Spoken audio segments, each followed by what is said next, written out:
Timo, letzte Frage. Was ist das Wichtigste am Mobilfunk? Genug Datenvolumen, Freiminuten und volle Kostenkontrolle? Richtig! Auch Kongstar hat die richtige Antwort. Das Prepaid Surf-Paket. Jetzt neu mit 1,5 GB und 250 Freiminuten für nur 10 € für 30 Tage. Sichere dir außerdem bis zum 20. Mai 10 GB extra. Im Handel und auf kongstar.de. Blog Talk Radio. Hello, this is Sutara, and I welcome you all to this conversation about your Kundalini Awakening experience with the Kundalini Awakened teacher, Chrism. We are on our 4th Blog Talk Radio presentation, and it is again an honor to join you all in listening to Chrism's teachings for today about spiritual psychic phenomena, which I'm really looking forward to. I have some questions for Chrism from last week's show, which I will read out later. But now I would like to encourage those who listen to the show live to call the phone-in number and ask your question on air if you have any question. The number to ring is 347-934-0026. That's 347-934-0026.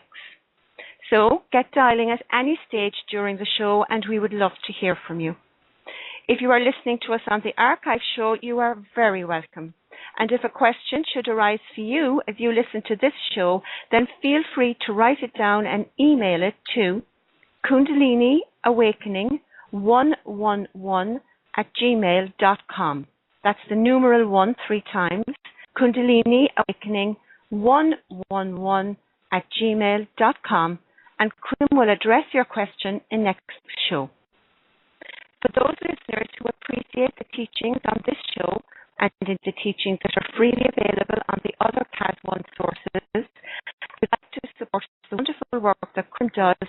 You can at this time send your contribution gift to Christopher Mitchell, P.O. Box 2263, Santa Rosa, California 95405. That's Christopher Mitchell, P.O. 2263, Santa Rosa, California 95405. And if you'd rather, use a bank account and not the postal system, then you can contact the show's private email address, and I will, of course, forward you those bank details. And again, the email address is kundaliniawakening111@gmail.com. The other sources of KAS1 information are as follows. KundaliniAwakeningSystems1.com. That's the numeral 1.com. KundaliniAwakeningSystems1@yahoogroups.com. And on Facebook, you can find KAS information at Kundalini Awakening with an exclamation mark after it. So, welcome again, everybody. And here is today's teaching from Chrism. Hello, Chrism. Hello, Santara. How are you today?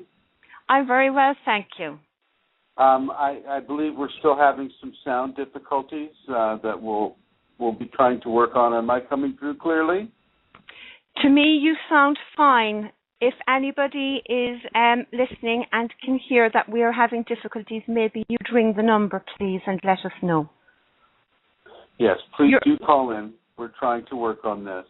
I have a correction to make on the mailing address that you put out. It's Chris Mitchell, and it is Post Office Box 2663.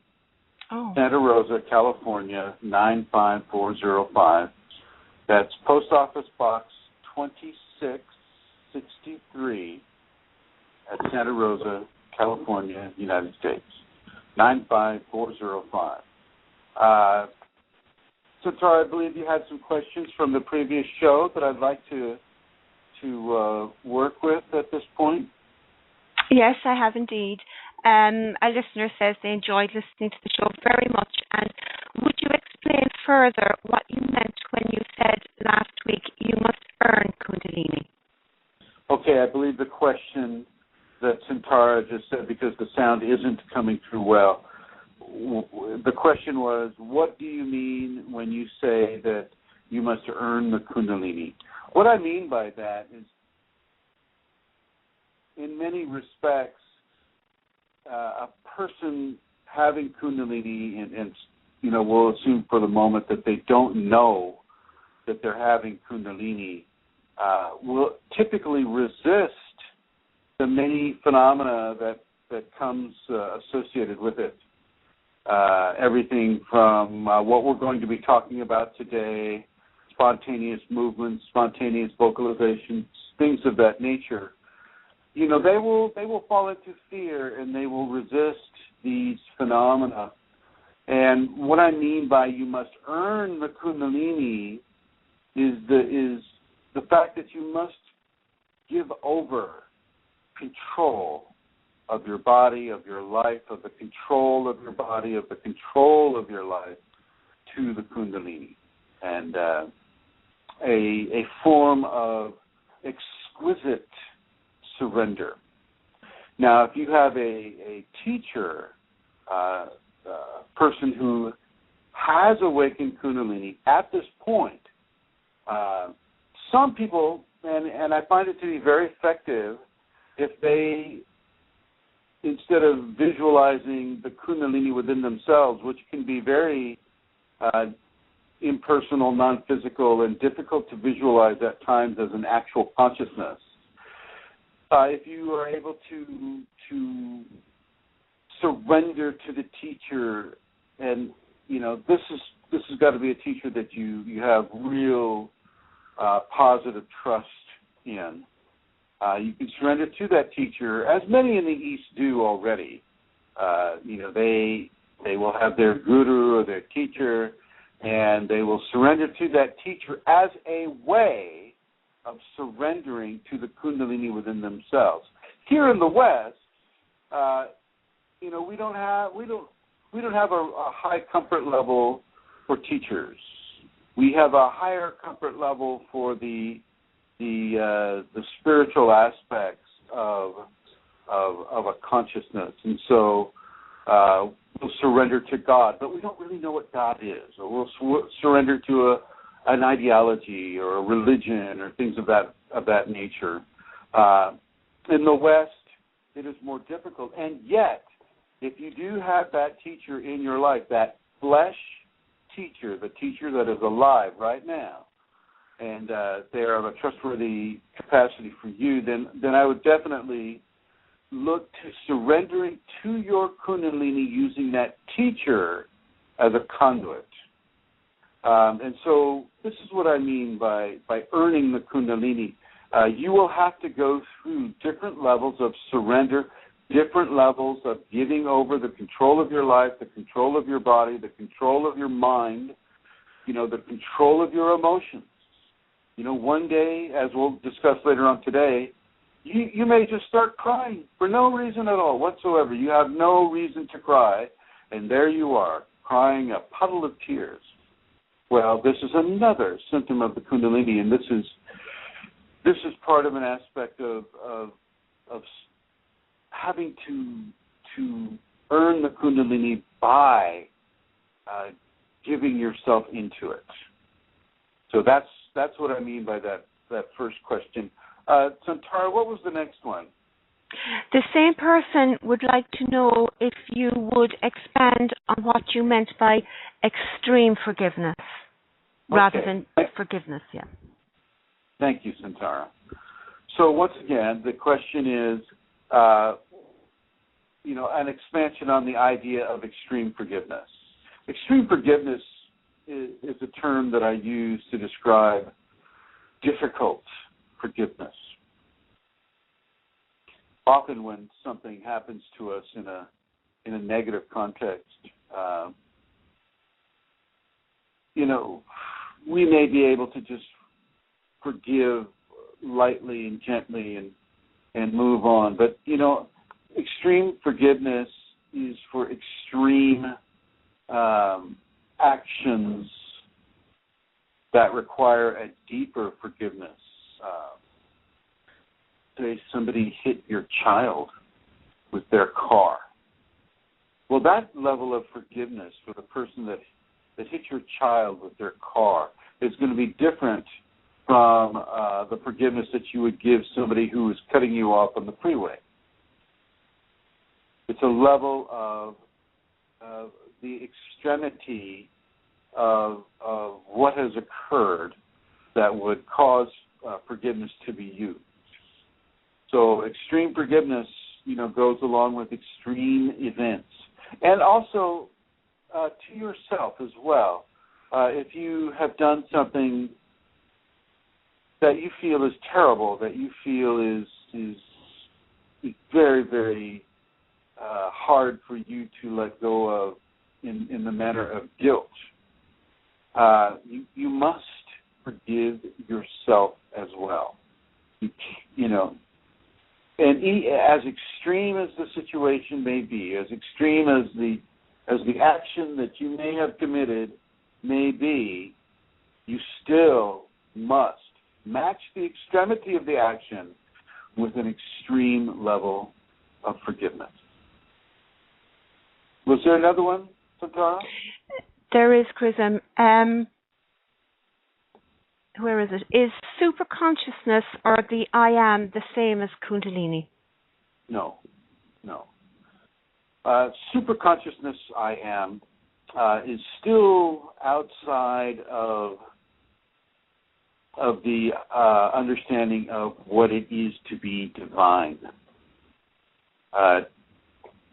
It's still connected to the human ideology of awareness and of, I think, therefore I am.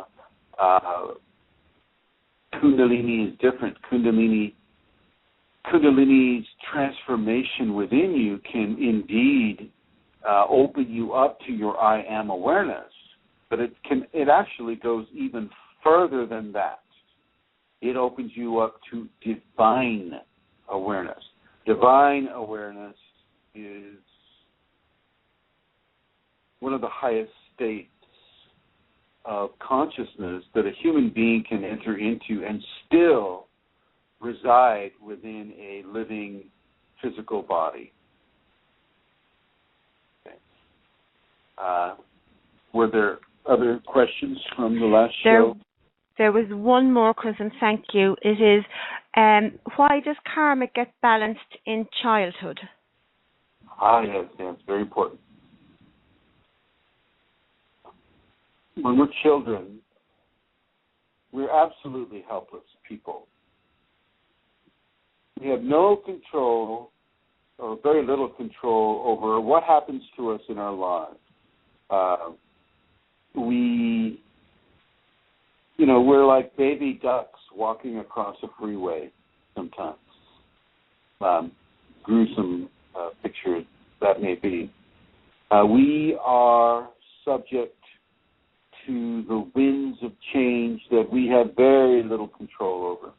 And this is a perfect environment for karma to be dispensed. And so many of the Kundalini people in their childhood will have very, very, very difficult childhoods.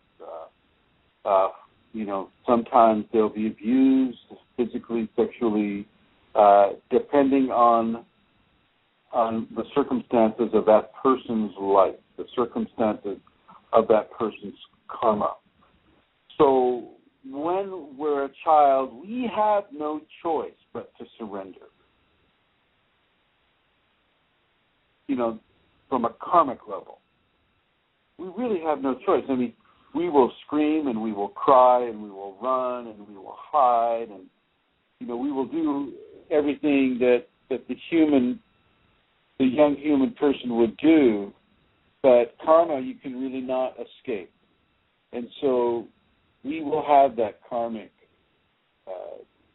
clearing happen to us as a child because we have no choice about it. Childhood is a very, very, very special time in a person's life, as we all know. But we're most susceptible to outside forces when we're a child. we are most susceptible to not being in control of our circumstances. And it's that expression of not being in control that allows karma to be given and karma to be experienced and balanced in the small child. As the person ages, they gain more control, and the karmic awareness will shift into a level that deals with a person that has more control. The laws of karma are very, very strong and very, very real, and it's not something that the person is unaware of. You're unaware of it to the degree that you're behind the veil of knowing why your karma is a certain way. And many people will say, "Oh gosh, this bad and terrible thing happened to me, and therefore I must have a bad and terrible karma." Well, not so. Sure. There's a possibility that a person has a bad and terrible karma, and yet the whole idea of karma in the lifetime of a person is for it to become balanced, for the debt to be paid. And those payments will be very, very, very short or very, very, very long, depending on what it is that the person's karma is balancing for them within their life. As a child, it's a greater level of balancing that is achievable than an adult who may resist that karma. And in a sense, build more karma. Children are so innocent, that it's difficult for them to build new karma because of that innocence. And so it gives the child the availability of unintentionally focusing on dealing with the current situation as it is, however it is, in their lifetime. And that is how the children will balance their karma in early life. Santara? Thank you, Chrism. Those are the questions from last week. Okay. There's no more. Yeah, I would like to give the numbers out again. We're still having a little bit of an issue, it seems, with the sound quality. I believe you had John, your husband John, looking into how the sound is coming through. Could you ask John if it's coming through all right? John says that you're coming through fine and I have got better. That was the last report. I wasn't. You were fine the whole time, Chrism, but mine was a bit bollof, he said, which means sort of vibrating a little. But I'm okay now too, I think. Am I okay, John? No response. I'm sure if he let us know. Can you give the numbers out again, Santara? I can. I'm fine. He just said, we're fine. We're coming across fine. Okay, so the number is 347-934-0026. And you can ring at any time, and we will be delighted to hear from you. Okay, the topic of this show is spiritual psychic phenomena associated with the Kundalini. I won't be able to fit everything in within an hour and a half show. I want to cover some of the main spiritual phenomena that can occur for a person having the Kundalini. One of the first things I want to cover is that Kundalini is not linear in how it dispenses its symptoms to the individual. A plus B does not equal C. 1 plus 1 will not always equal 2. Sometimes it'll equal 11. Sometimes it'll equal railroad tracks or equal sign. It is not a linear, logical experience much of the time. And so if you're looking at it within that context, I will invite you to widen your ability to consider the Kundalini in a broader context. It is not always logical and linear, and yet sometimes it is.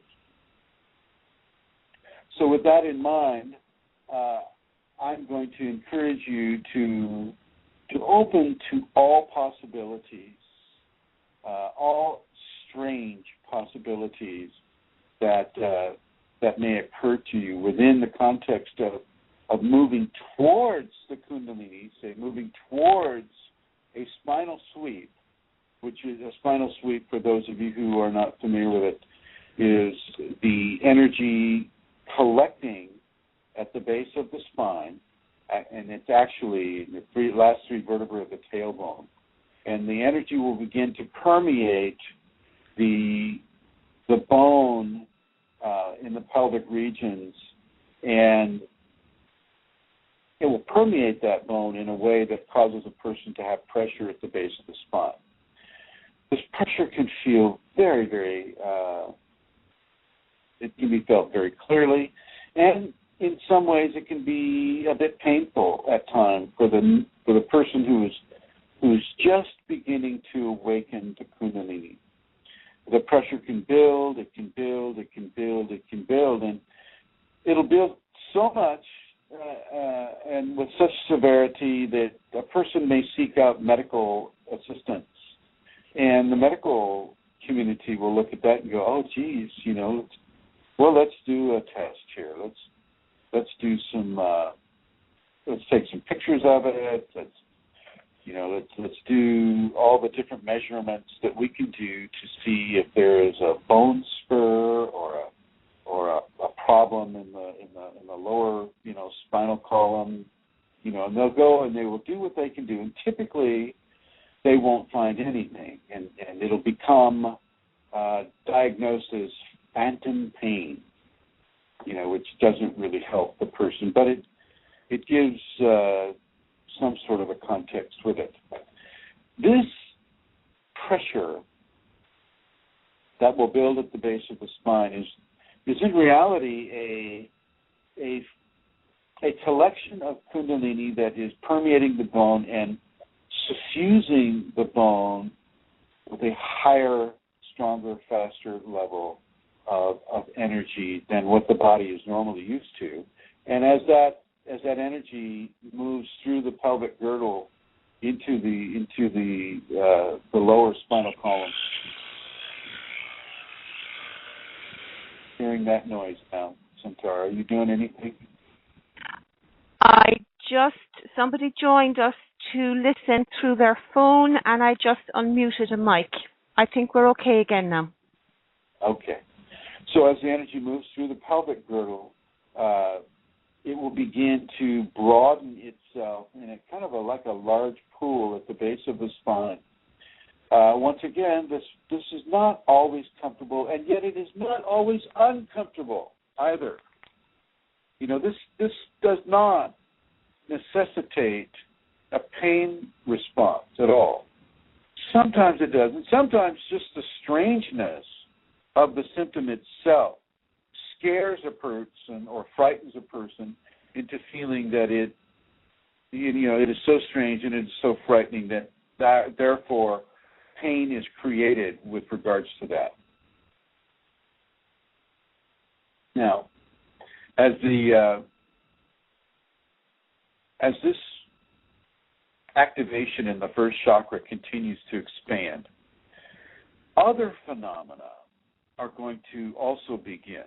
You start hearing sounds or music or chanting or unintelligible voices. You may start seeing movements in the corner of your eye that you turn your head and they're gone, but if you just look straight ahead in the corner of your eye, in your extreme peripheral vision, you'll see movement there, and you may even see shapes. This will often happen concurrently with the Kundalini activating within the lower first chakra, the first chakra there. So it's not just one thing that will occur. There are actually many different things that will occur at the same time. Kundalini is a very, very dense layer of symptoms when it first starts occurring for the person. And these symptoms go across the physical body, the mental body, the emotional body, the psychological body, and the spiritual body. All 5 bodies of the human expression will receive phenomena often at the same time. Okay, and so I will invite you to consider this, and if you're in the middle of a beginning Kundalini expression, really, really relax. Allow this to occur. Don't resist. Don't go into fear if you can at all help it, and allow things to mature as it's going to mature within you. Not everybody gets a linear Kundalini activation either. Some people activate in different chakras first. For instance, one person may activate it at the tailbone. The other person may first activate at the heart. People who are experimenting with drugs or alcohol or other forms of recreational chemicals, they may activate at the 7th chakra, and their process will force them to go from 7, 6, or 7, 5, 6, 3, 2, 4, 1. Things of that nature. And so people have different combinations. I do, within a teaching context, encourage people to go from the 1st chakra on up. And when I give Shaktipat, I definitely go 1st, 2nd, 3rd, 4th, 5th, 6th, and 7th. Many of the qualities of symptoms are quite exciting in a way. You'll actually hear the buzzing of bees. You'll hear the chirping of a million crickets. You'll hear animal sounds that are they're not able to be distinguished by you or labeled with, oh, that's a cat, or oh, that's a dog. It'll sound something very, very peculiar. And because it is strange and because it is unknown, you will typically have a fear response associated with it.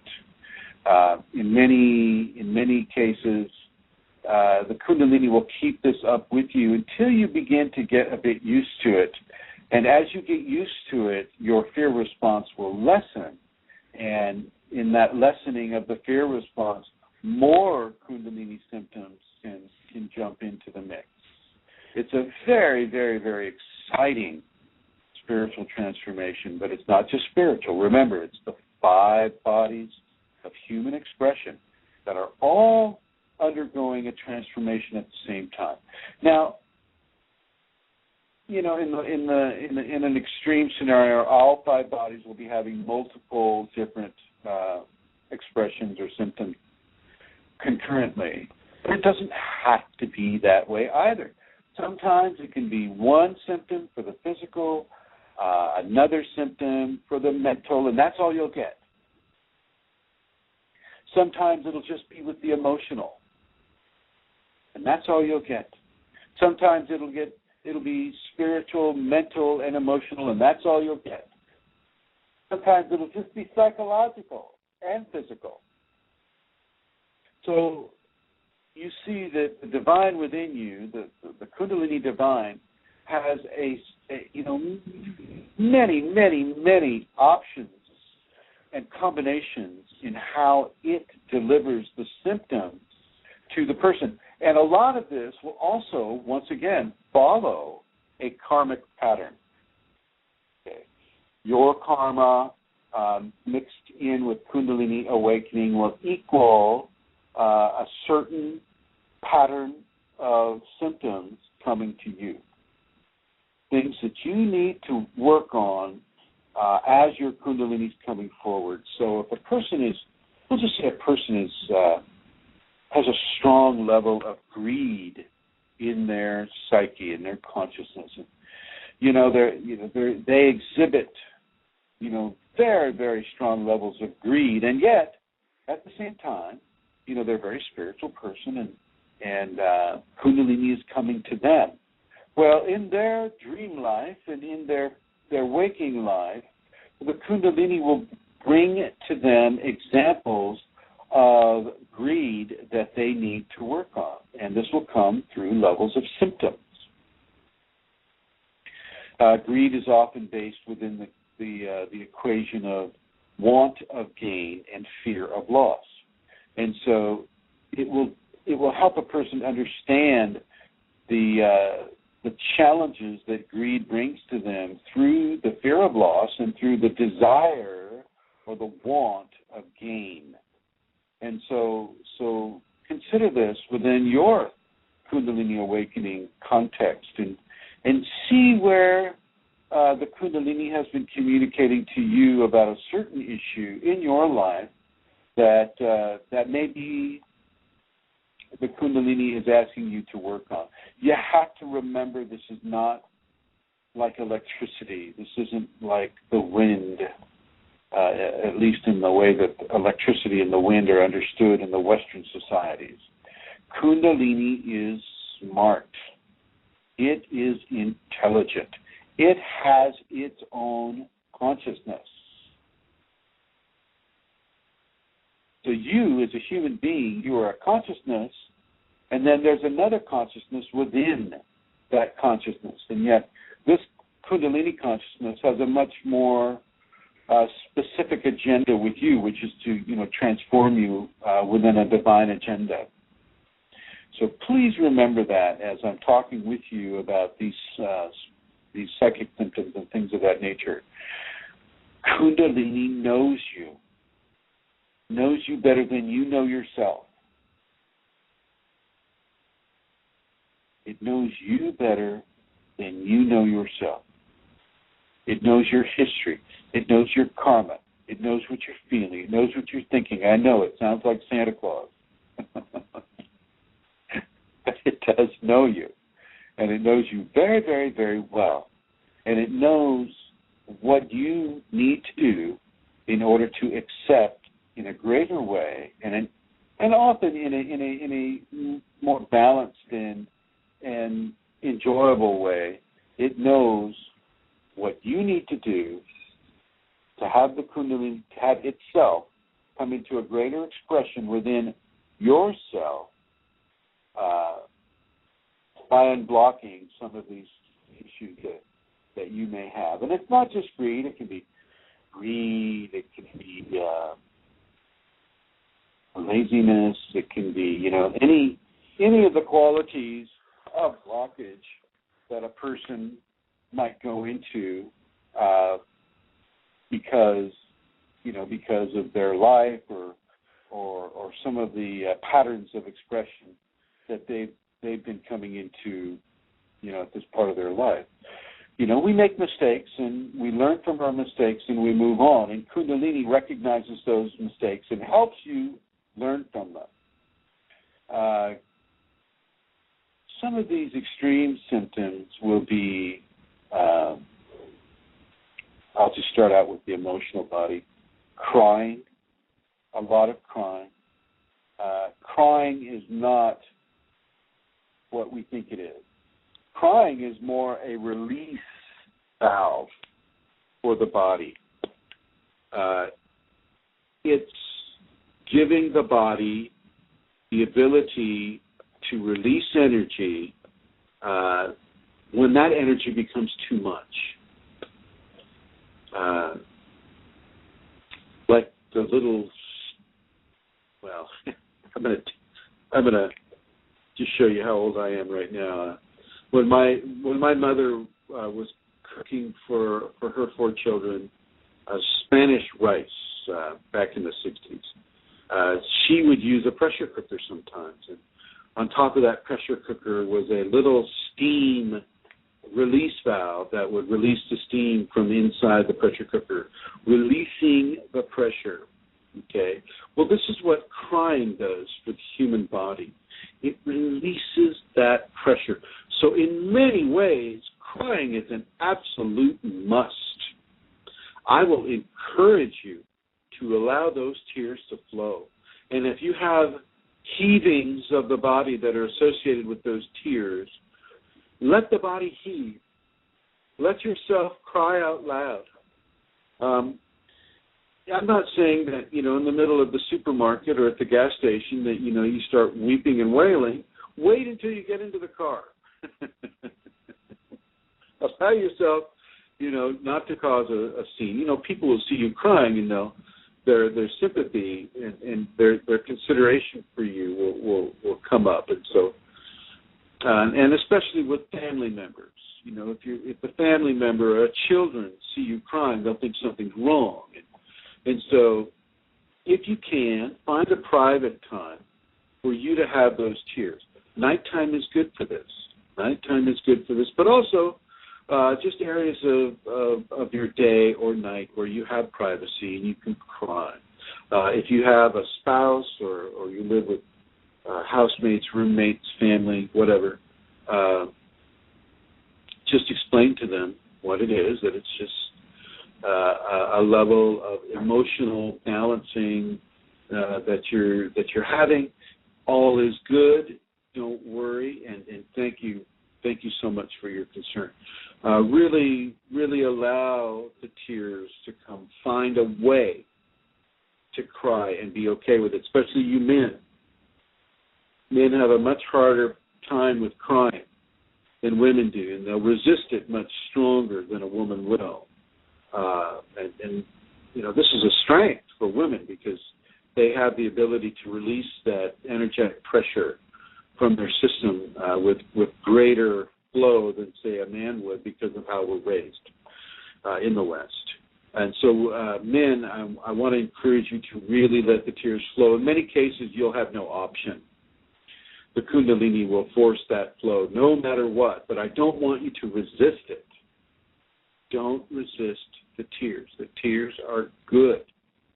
They are a good thing. They are a pressure release valve within the body and specifically designed for extreme energetic states, of which Kundalini is one. So the crying will come to a person. A person will also experience some mood swings.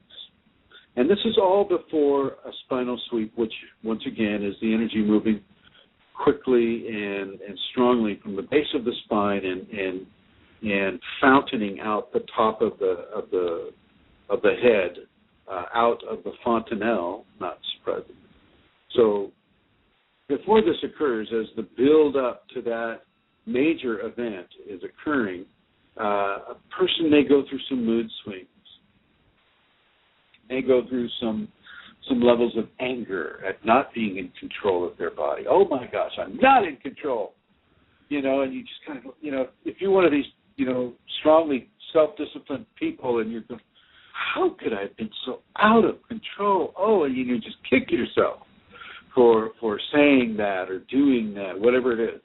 And I want you to understand that high levels of self-forgiveness are extremely important here.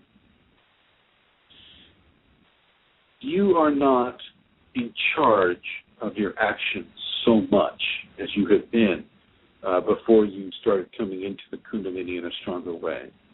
So, understand this and understand that these mood swings are natural. You are not to hate yourself for this. You are to forgive yourself, and you are try to forgive and love and be as balanced within the emotional body as you can. Do not consume alcohol during these areas of Kundalini. Do not do the drugs. Do not follow the form and format of what many people who are not in the Kundalini will often do with regards to trying to maintain a control or to force a state of consciousness on their body.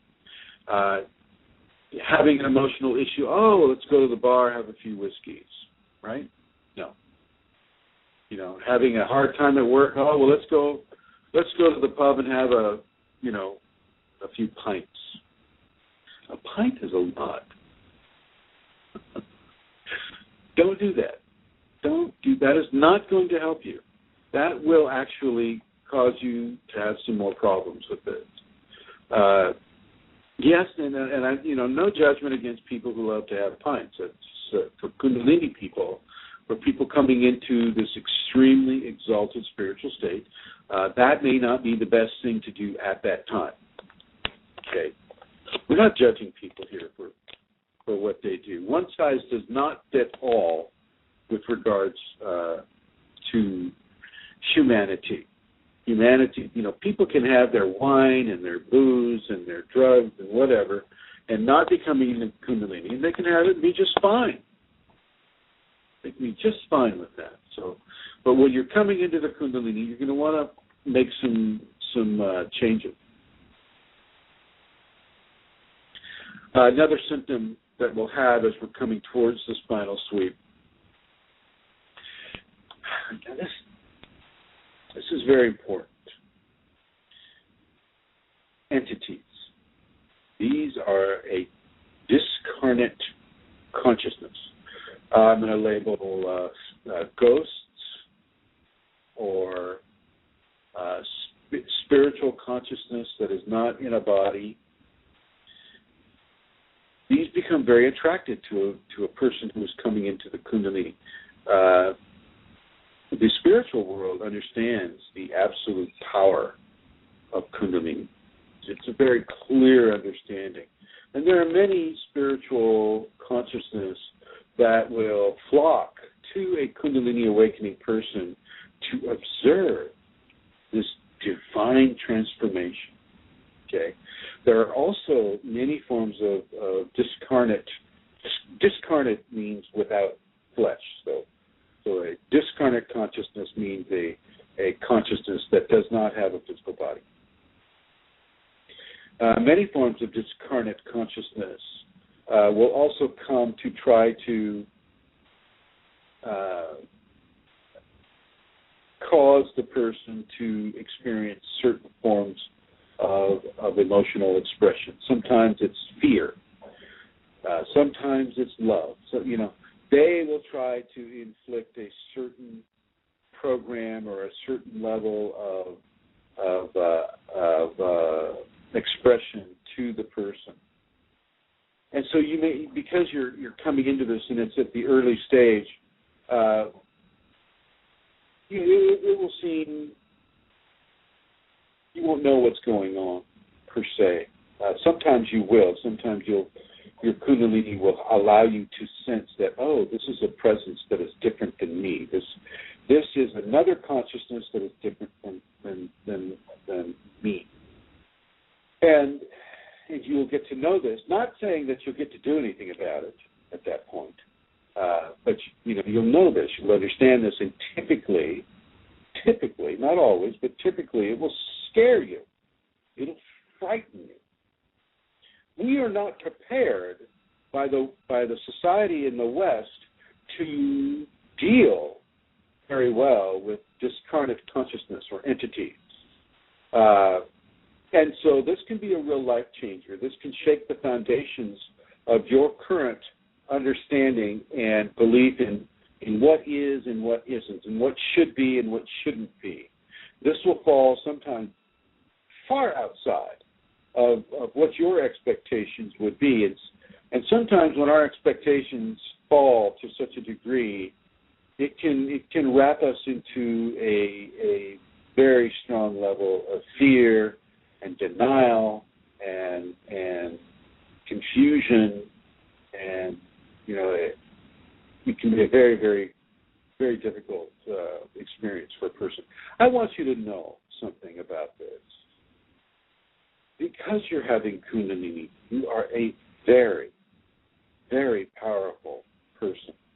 The entities know this, but they also know that you don't know this. And this is what opens the door to any kind of interaction they may want to inflict upon you or to generate with you. Most entities that are coming at you due to Kundalini lie. They are not truthful, and they will try to manipulate you to do certain things in your life. They will try to control your life. They will try to take you over. Imagine a medium, a psychic medium, sitting at the table and everybody's joining hands in a seance and, oh, spirit of the dearly departed, whatever, come in to me and speak through me. Well, this is what happens to a Kundalini person times 1,000. And sometimes times 1,000 different consciousness, but also to the degree of the power of the communication. And it's not because you're all of a sudden becoming a medium. It's just because of what the Kundalini is doing with you with regards to transforming you into a higher spiritual being. Okay, you are at the blend of the two worlds. You're at the blend of the spiritual and the physical. And so you get to live in both worlds. Imagine two circles. Now move the two circles closer together, and where those circles intersect, that is where the Kundalini person is. That's the third world. Okay. Forget about the whole idea of, first world, second world, third world countries, that we associate with levels of technology and poverty. The third world is the Kundalini world, and that is a world that is created from the blending of the two. So these entities may come to you in your waking life. You'll see them coming out of the walls. You'll see them coming out of the floor. You'll be sitting in a restaurant and someone will be staring at you across the room, and boom, they're just gone. Or they can do some pretty wild things to try to initiate fear within you. I'll tell you one just to kind of give you an example of what they try to do. Is you're sitting in a restaurant and minding your own business, say reading a newspaper, you notice somebody's like staring at you, and you casually just kind of like glance over there. And they just as casually will take the head off of their shoulders, position it on the table, and turn the eyes of the head so that they're still looking at you. It's an entity. It's like, oh, geez, try to. You have to laugh sometimes. It's just like, oh my gosh, that was really, really fun. You give them an A for creativity, but you don't let it scare you. It's easy to do. And they're not all there to scare, but many of them are.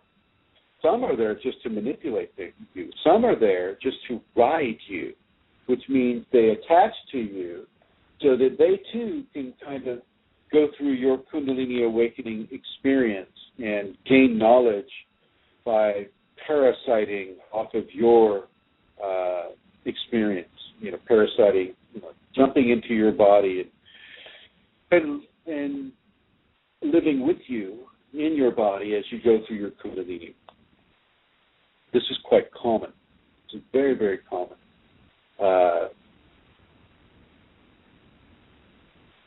At this point in your, you start having this experience with the discarnates.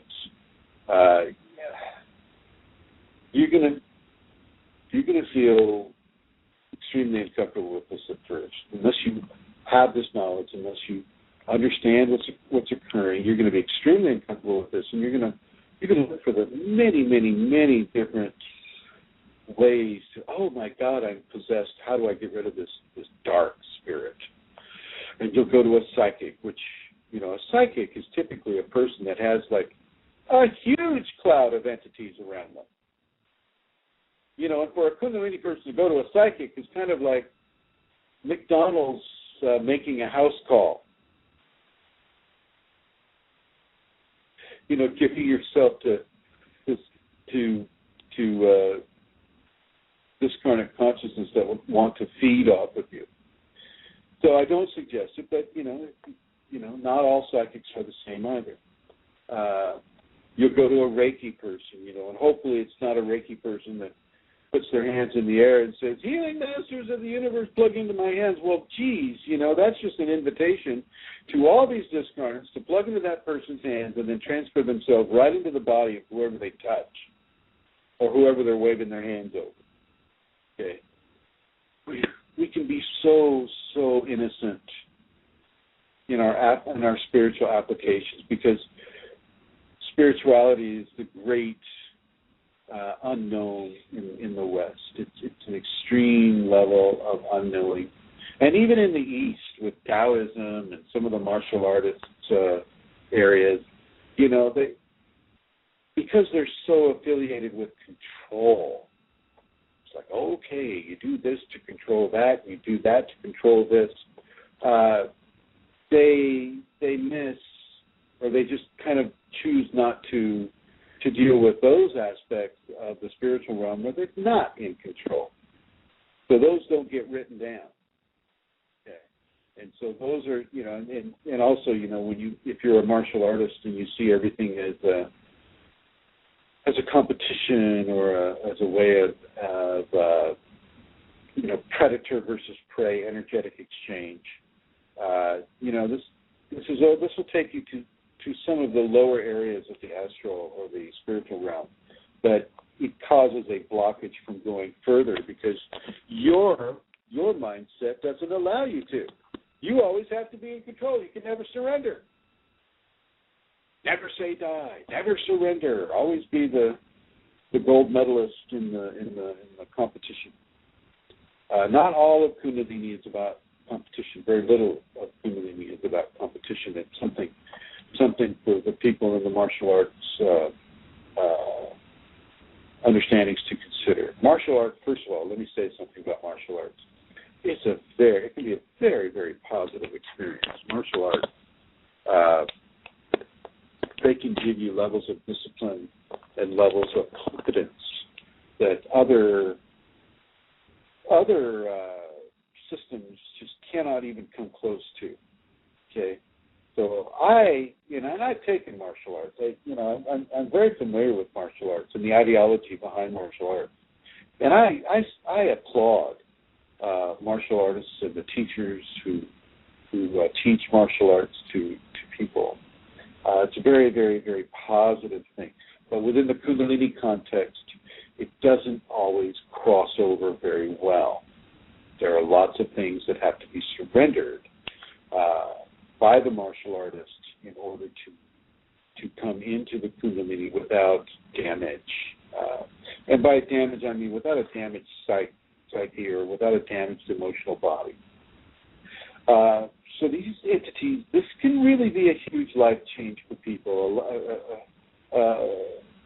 shaking them to the foundation of their idea of the reality of life. And this is why I wanted to bring it up first. Often, very, very, very often, people will experience the entity phase of the Kundalini. And very often, these entities will try to infect a person. They will try to control a person. They will try to possess a person. They will try to dominate a person. They will try to do things with a person that the person wouldn't do with themselves. And you don't have to mind any of these inflictions. You don't have to at all. Once you realize what is occurring, you have this information that I'm giving you right now. Once you know what is occurring, your knowledge is power. You now have power over those entities. And it's not to say that, you can just lift your hand and whisk them away. No. You have to understand that as you come into the blended world, or the third world, the Kundalini world, you're coming into a completely different environment. And this environment has its own animals, its own insects, its own plants. Entities are part of the environment of the third world. So just as when you walk outside your door, you're not able to eradicate the viruses or the bacteria that land on your body or in your body, just as you're not able to clean off the different life forms that attach themselves to you, such as, you're walking through a forest and a little spider might get on your pant leg, or, there's so much life in the physical world that we don't know that attaches to it. Everything from bacteria to viruses to minute insect life to fungi to. It doesn't have to be a bear, dog, cat, or anything that we can see.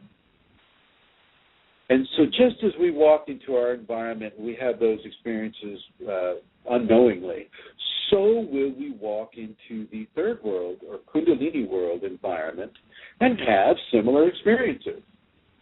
So you don't get to just wave your hand and say, goodbye, all entities, no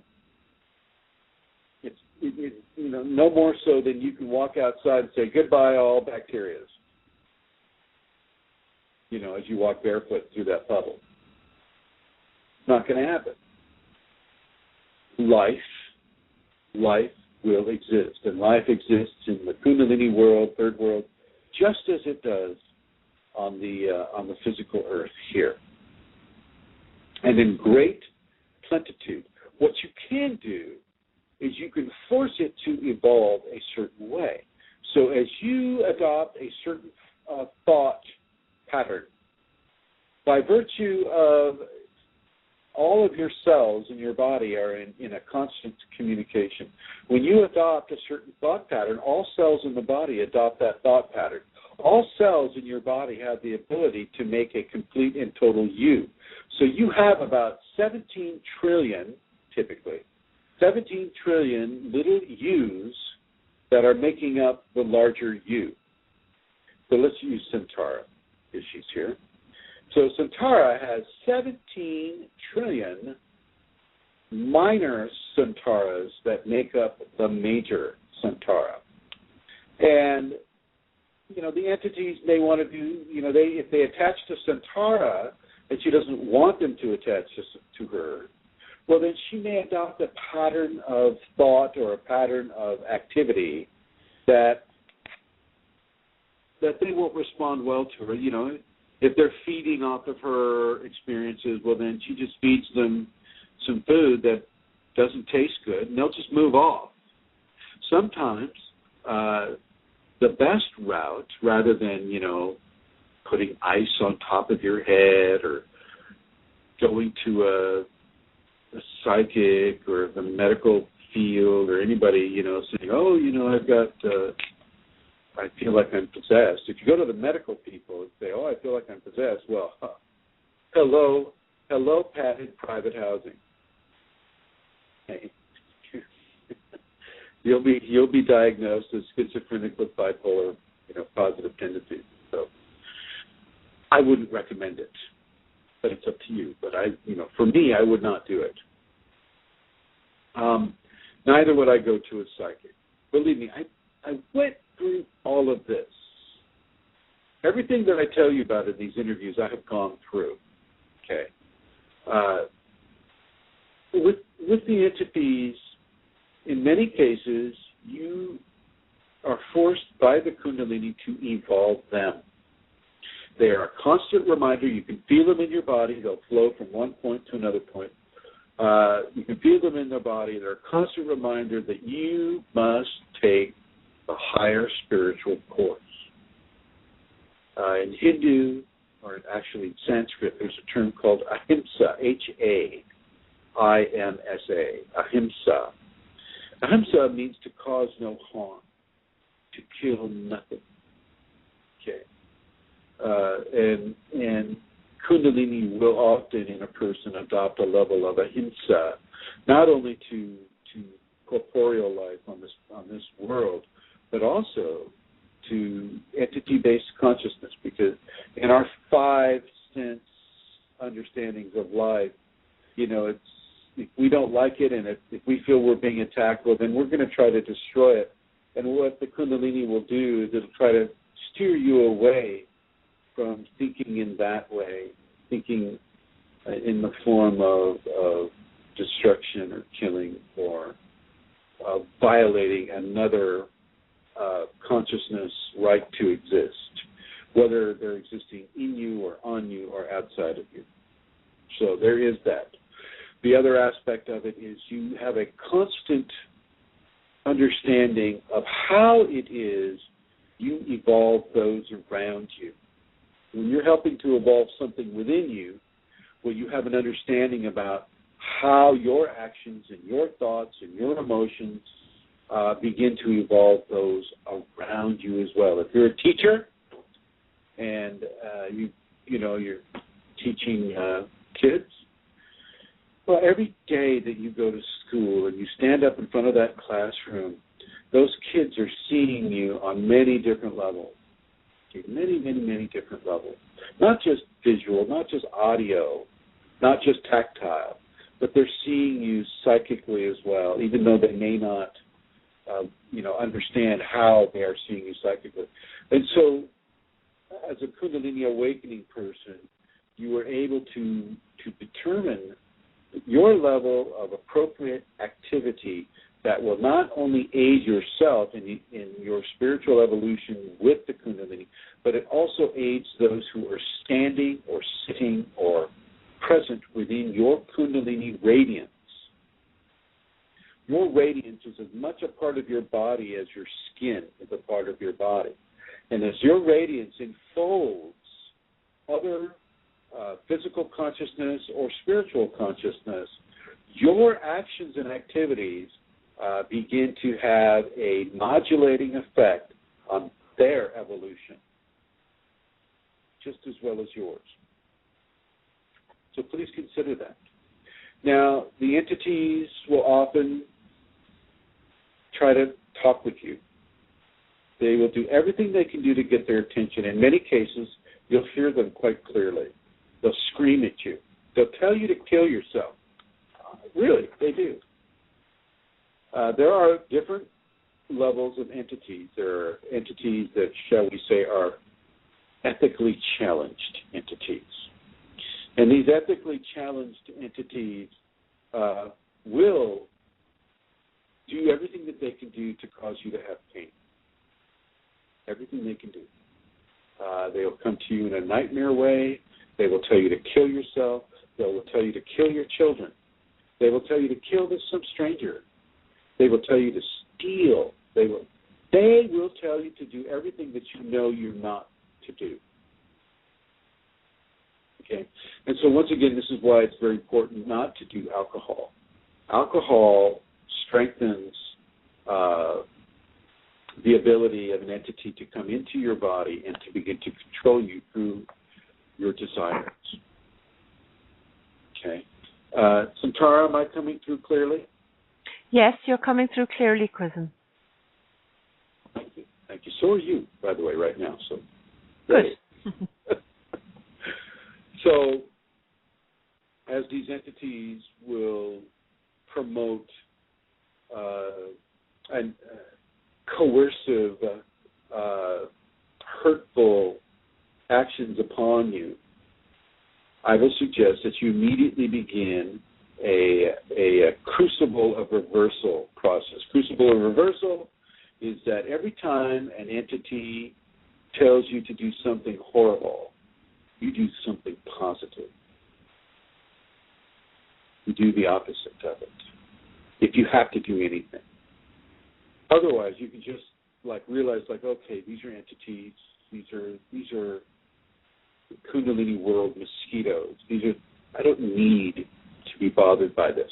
Even though, yes, you'll hear them screaming in your mind. In your mind, you will hear them calling you names or trying to get you to do hurtful things. This is just a training session. The Kundalini allows you to experience this because these are the lower echelons of the ethically challenged entity domain. You will move through this. This is a temporary place for you. Don't ever feel that this is going to be the way it is for the rest of your life, because it isn't. This typically happens 3 to 4 months, and then it moves on. If there is more of an attachment to learning from this area, then you will have to stay there longer.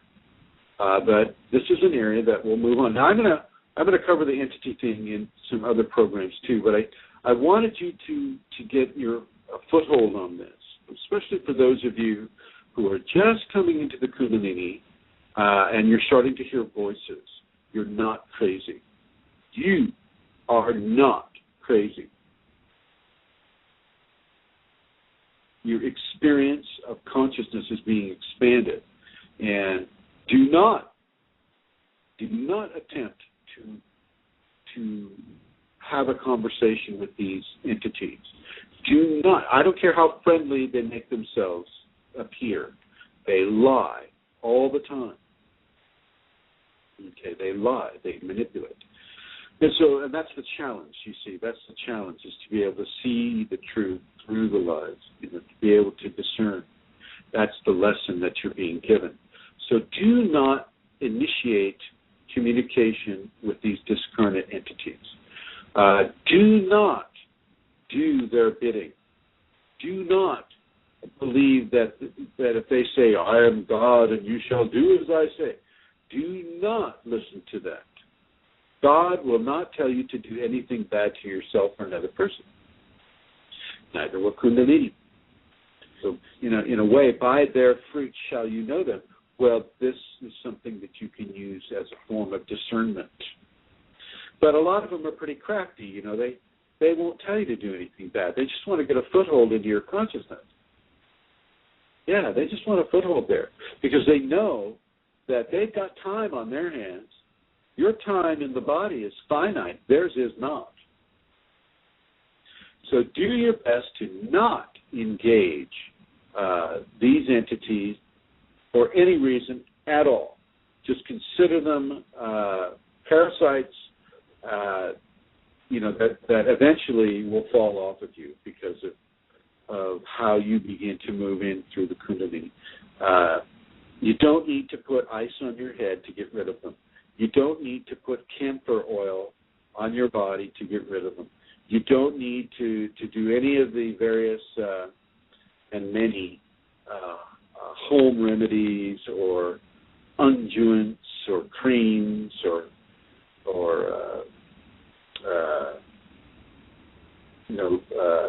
religious equations. Go in the name of Christ. Typically doesn't work. So don't try to get rid of them. The best thing to do is to ignore them. Really ignore them. And move from them. And, knowledge is power. You have this knowledge now. This power will really, really, really help you with regards to entities. Now I'm going to move to another area that can be extremely life-changing. This is another Kundalini symptom, and it is called a Kriya. A Kriya is an automatic body movement, a spontaneous movement of the physical body or the emotional body or the mental body or the psychological body or the spiritual body. The most observable Kriyas are with the physical body. And this is where quite often you'll wake up in bed and you'll find yourself in bed in a yoga position that you may not even be taking yoga. And all of a sudden here you've got this yoga position going on as you're sleeping next to your spouse, and good luck explaining that to him or her. It could be kind of comical if you think about it.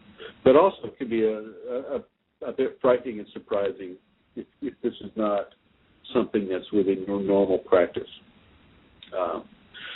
These kriyas or these spontaneous movements are given to the five bodies of human expression by the Kundalini as a way of suffusing the body with the Kundalini. So the Kundalini will move you into certain positions that allow a harmonious flow of energy to go through the body. And this can be, in many ways, just a thought. A thought can cause a person to have a Kriya. I'm sorry, I'm moving my phone a little bit. Is that causing noise? No, but you got a bit distant. But John has just told me the sound is very good, Chrism. Oh, good. Everybody, my cell phone that I'm talking through is broken, and I'm literally having to hold it together with my hand here, and that's why I keep checking in about it. So anyway, with the Kriyas, as you move spontaneously with the Kriyas, don't resist it. It can be very painful. Just allow yourself to be moved. Sometimes these will be fast movements, and you'll probably want to do those in private. Sometimes these movements can look like a seizure. So I will definitely, suggest that you do those in private. The last thing you need is your spouse or a family member or a friend or a housemate calling the authorities because they think you're having a medical condition. If it's looking like a seizure, that's a very likely possibility. So be advised that Kriyas are natural. Nothing is wrong. Yes, your body may flip and flop about on the floor. I'm not kidding. It may flip and flop and twist and turn on the floor. You may be grunting or making animal noises. It's another form of a Kriya. Do not feel that you are sick or that you're possessed or that anything is going wrong with you. More is going right with you than wrong with you. It's just way outside of your expectation of events that would normally, you would normally think would happen to you. Okay? So Kriyas are very common. It's not 100% of people who get the Kriyas, but it's such a large percentage, just like the entity, that it has to be considered a major aspect of the Kundalini awakening equation. So when these Kriyas occur, don't resist, go with them. Now, remember, earlier in the program, I mentioned to you that the Kundalini is intelligent. You can talk to the Kundalini and say, Kundalini, I have to go to work, and I can't afford to have, I will lose my job if I start having Kriyas at work. Please, I will give you my nights. I will give you the time I have away from work, but at work I need to not have the Kriyas. And guess what? You will not have Kriyas at work. It is amazing to see that occur, and it's true. You will not have Kriyas at work, and it will live to its word. It is good. You can trust Kundalini. But you have to live up to your side of the bargain. If you start trying to resist those Kriyas at night, then you're pretty soon you're going to have those Kriyas again. Okay? I see I have 18 minutes left. I want to open it up to any questions, Santara, that might I'm going to continue this in the next show, by the way, just so you know, next week. Any callers, Santara? No live callers, Chrism, at this time, no. Any questions? Yes, there's a question.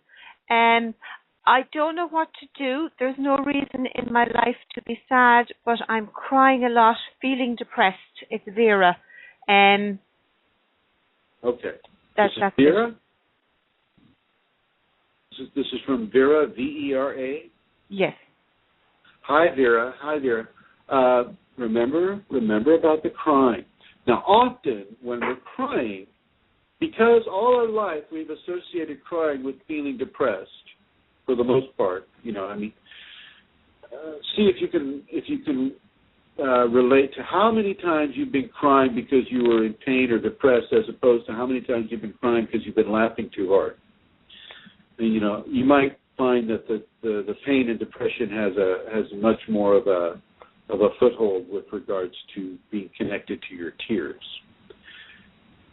You do not have to be depressed with this.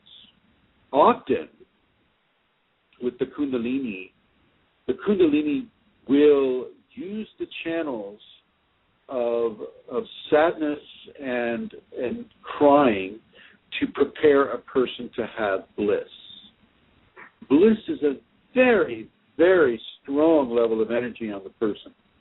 And when the person is having bliss, they can only have it for a certain amount of time at the beginning because it's too much. it's way too much. And the body will start crying and heaving and shaking and in many cases sobbing, okay? It doesn't mean that they're sad. It means that they're channeling that excess energy out of the physical system. So I want to invite you, Vera, to realize that you're not having tears because you're sad. That's just what your normal consciousness is able to associate the tears with. Now, unless you've had an occurrence in your life that has caused you to be sad, a death in the family, or you've lost your job, or something that is sad. But if it's just out of the blue, and you're having other Kundalini symptoms, I would like to see at least 3 other symptoms from you that correspond with Kundalini. From a Kundalini perspective, your tears are helping you.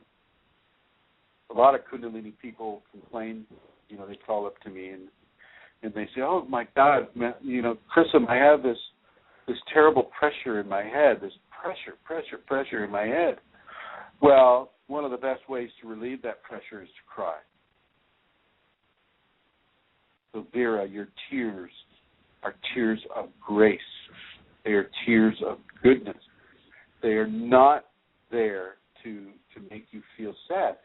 Your ego is jumping to that conclusion because that's what it's known. Its whole existence is, okay, when I cry, I'm either hurting or I'm sad, and so therefore, if I'm crying now, then I must be hurting or sad about something. I just don't know what it is. It's the Kundalini, and you don't necessarily have to come to that conclusion that you're sad or depressed. Embrace your tears. Thank the Kundalini within you for giving you the pressure release of tears. Tears come to us when we're laughing or crying. We have to have it. It is a balancing expression of our emotional and physical body. Very, very important. Very important to have the tears. So I want to take this moment to personally bless your tears, Vera. Bless your tears. Thank your tears. Have the tears. Do not associate sadness with it. Matter of fact, if you can take a flower or a beautiful picture and just look at that as you cry and then really associate your tears with the beauty that you're seeing, you'll feel that you don't have to be sad. Sadness is not a necessity. It is simply a lack of understanding about why the tears are coming. And, Vera, I would like to thank you for listening to this program. Are there any other questions, Santara? I have no name with this one, but it says, are out-of-body experiences psychic phenomena or is something else? Out-of-body experiences they're definitely, they belong to the third world. They belong to the blend of the physical and the spiritual. They are natural. They are natural to our body. Every time anybody goes to sleep, they leave the body. A certain portion of their consciousness leaves the body. The out-of-body experience often, if you start doing it consciously all the time, and you can feel the separation sequence, the waves that travel from the feet to the head really fast and form into a vibration. You'll hear that pop or that loud gunshot or thunder as you leave the body, and then as you go through the different levels of understanding that you're out of the body and that you pretty much do anything that you want to do. These can be precursors to Kundalini awakening as well. Astral travel or out-of-body experiences are very, very, very strong educational tools, and they are psychic phenomena, but they're also physical phenomena, because when you go through the separation sequence, you can feel. I mean, when I was, back when I was beginning to take an interest in these areas, I would generate out-of-body experiences on purpose, and then later in bed, adopt a certain position, do a certain breathing technique, and boom, there you go. And to feel that, to to know that and to realize that is the beginnings of an understanding of an extreme expansion in what is real. What we consider real is a matter of perception. And if you have a very narrow perception, then your understanding of reality will in turn be very narrow. If you have a broad perception because of your experiences out of body and say in the body, well, then your reality becomes extremely expanded. And you know that you can go to a certain place in the spiritual or astral realm that will give you a certain experience. And there'll be many, many, many different places like that within the astral traveling region. So astral projection is a wonderful spiritual and physical phenomena, psychic phenomena, and I would suggest it to everyone. Everyone, you do it anyway. The only difference between doing it with intention and memory is not doing it with intention and memory. You still do it at night. It's just remembering it and then controlling it. That's very, very cool. That is, you learn a lot. I learned a lot about myself through my early astral traveling, and so I recommend it to everyone. I used when I didn't have the way to do it myself, I would use Robert Monroe's techniques. I found his to be the most effective. The Hemi-Sync, HEMI-SYNC, and doing it in the daytime. Remember, people always associate astral traveling with sleeping at night. Well, it's just too easy to fall asleep. So if you do it in the daytime, set aside an hour and a half, well, you can astral travel on your lunch break. So you got a question at work that needs to be answered, but you're not able to discern the answer at that moment. We just take it into the astral with you, and you have help there, and that help will give you assistance. Looks like I have 8 minutes left, so I'm gonna leave these 8 minutes left. And thank you, whoever that was who asked that question. Astral projection is wonderful. Anybody else have a question, Amelia? No, not at the moment, Chrism. Oh, good.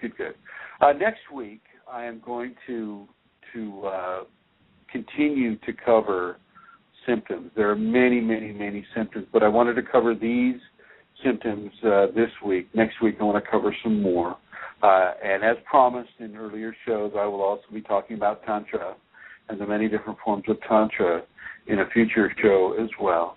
I would encourage everyone to explore their Kundalini.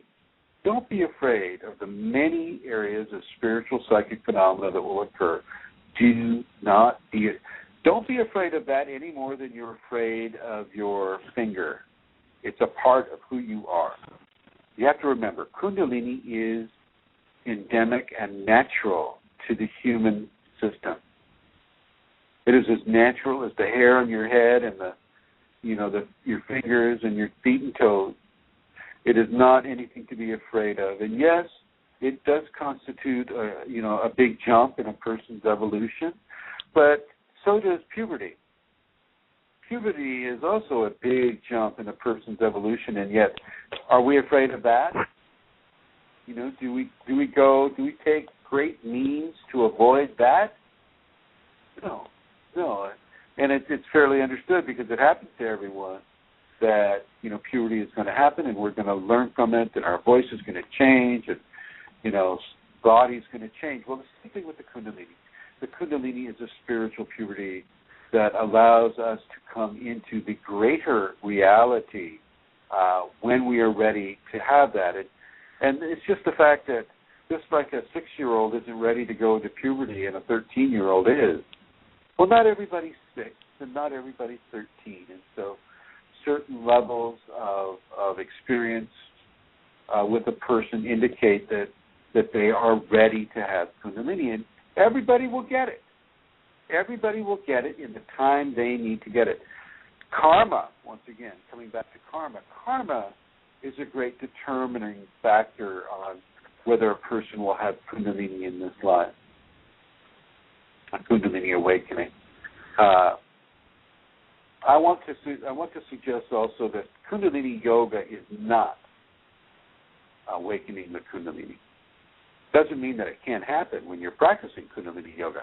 I support Kundalini yoga. I just don't want people to think that Kundalini yoga is synonymous with Kundalini awakening. It is not. What they do is they take the Kriyas, as I described earlier. The Kundalini will give a certain kind of Kriya to a person. Well, what the Kundalini yoga people did is they took those Kriyas and they organized them in a way and in a sequence that they feel will help them to have a Kundalini awakening. So Kundalini yoga is really about trying to initiate a Kundalini activation or awakening within the body. And that does work sometimes. It's not all the time, but it does work sometimes. And it is a great, very positive yoga system.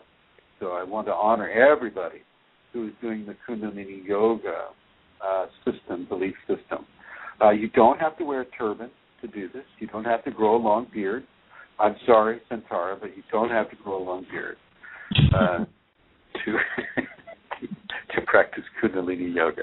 You can just be the person that you are and practice Kundalini yoga or Hatha yoga or hot yoga.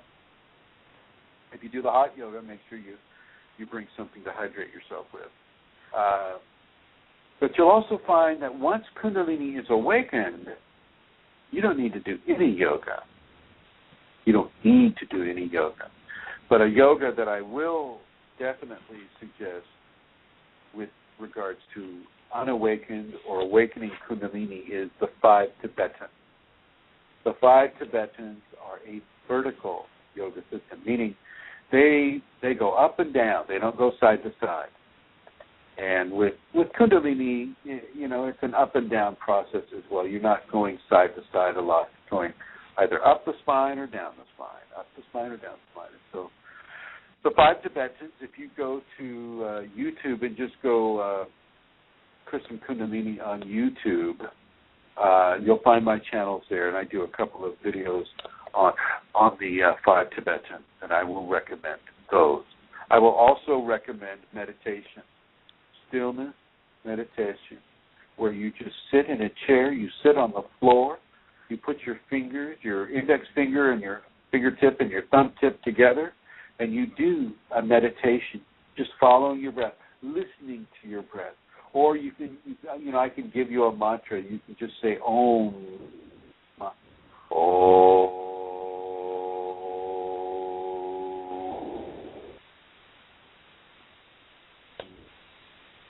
You can do those things as well. And very, very, very positive. And I will be speaking on that subject as well. I would like you to know that I do have a CD for sale.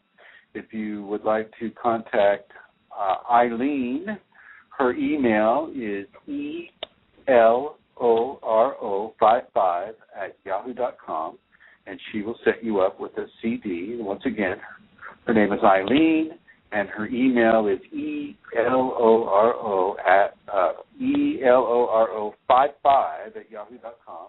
Or if you call Santara or you get a hold of Santara, she can also hook you up. We have a caller, Vashti. Can you turn off your Yeah. Vashti, are you there? I am. Okay. Can you turn off what you have on in the background? Yeah, I'm gonna mute it off. Okay. Yeah, here we go. Great. You're through to Chrism. It's Vashti, Chrism. Hi, Vashti. Well, how are you, sir? Good. Thank you. I just wanted to call in and commend you and Santara on a wonderful beginning here. I think this is extraordinary to actually have this type of thing on the internet, and to be able to bring it to especially the new students that might have an opportunity.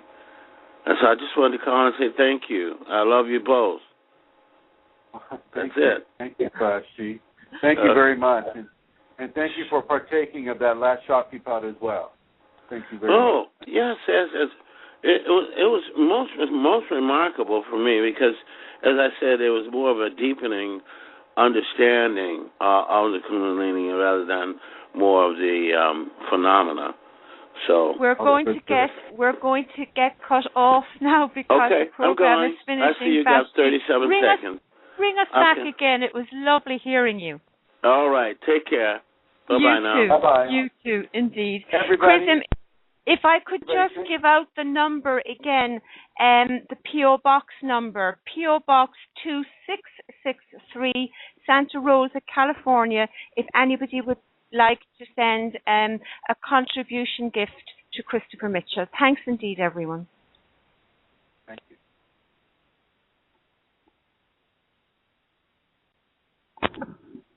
Hallo, hier ist Jürgen Klopp.